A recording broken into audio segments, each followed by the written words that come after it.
When I think about my legs now, after 50, after 60, I don't compare them to what they used to be. I think about what they've become. They carry a kind of story in them. The shape, the tone, the way they move, it's all been earned step by step, year by year.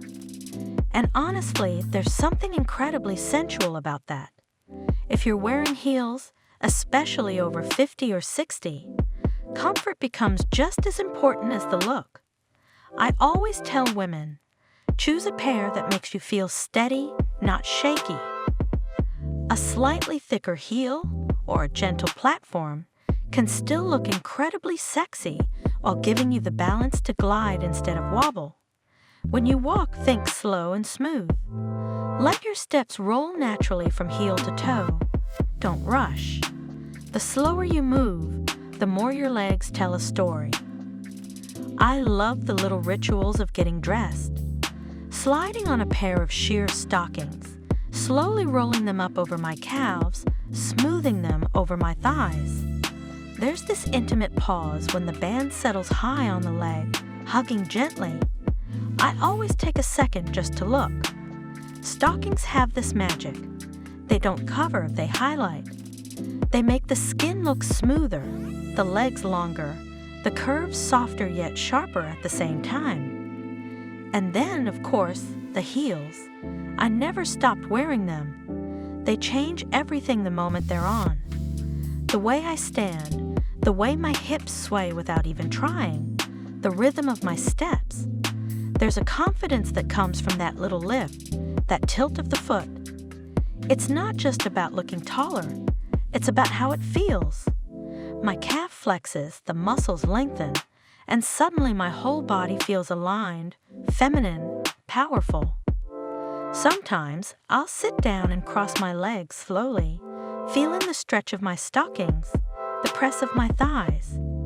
If I'm wearing a skirt or a dress, I'm aware of the way fabric shifts, the way it drapes across my lap, sometimes slipping just a little higher.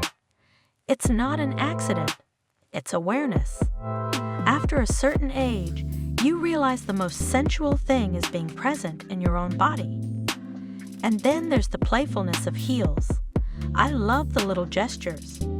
Letting a pump dangle loosely off my toes while I sit, feeling the weight shift before slipping it back on. Adjusting the strap at my ankle, tucking it just enough to remind myself how it hugs me there. Even the sound of heels on the floor, click, click, click, feels like music. It announces me before I even speak, a rhythm that's both subtle and unmistakable. Feet, too, carry their own quiet allure. I don't think enough people appreciate that. Painted toes peeking through an open-toe sandal, the arch lifting inside a high heel, the delicate curve of the ankle. Those small details are like secrets. They reveal just enough to spark imagination. And after years of walking, dancing, standing, I've learned to treat my feet tenderly. A good pedicure, soft lotion, a little care, it makes the act of slipping into heels feel like a reward, not a burden. What I love most is how fashion at this age feels like a choice, not an obligation. I wear stockings and heels not because I need to, but because I want to. I want to feel the silk glide over my legs. I want to hear the echo of my heels on a quiet floor. I want to see the way my silhouette changes when I stand tall in them. It's not for anyone else, though I know people notice. It's for me. And maybe that's the most sensual part of all. Confidence. Knowing that I can sit in a room, cross my legs slowly, adjust the heel on my foot, and say more with that small motion than with 100 words. Because when a mature woman embraces her legs, her heels, her feet, she isn't pretending. She isn't chasing youth. She's celebrating herself right now exactly as she is. There's a richness in that, a depth.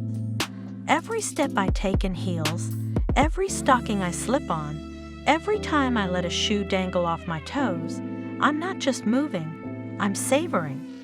And that, to me, is what makes fashion, even at 50 or 60, not only elegant, but deeply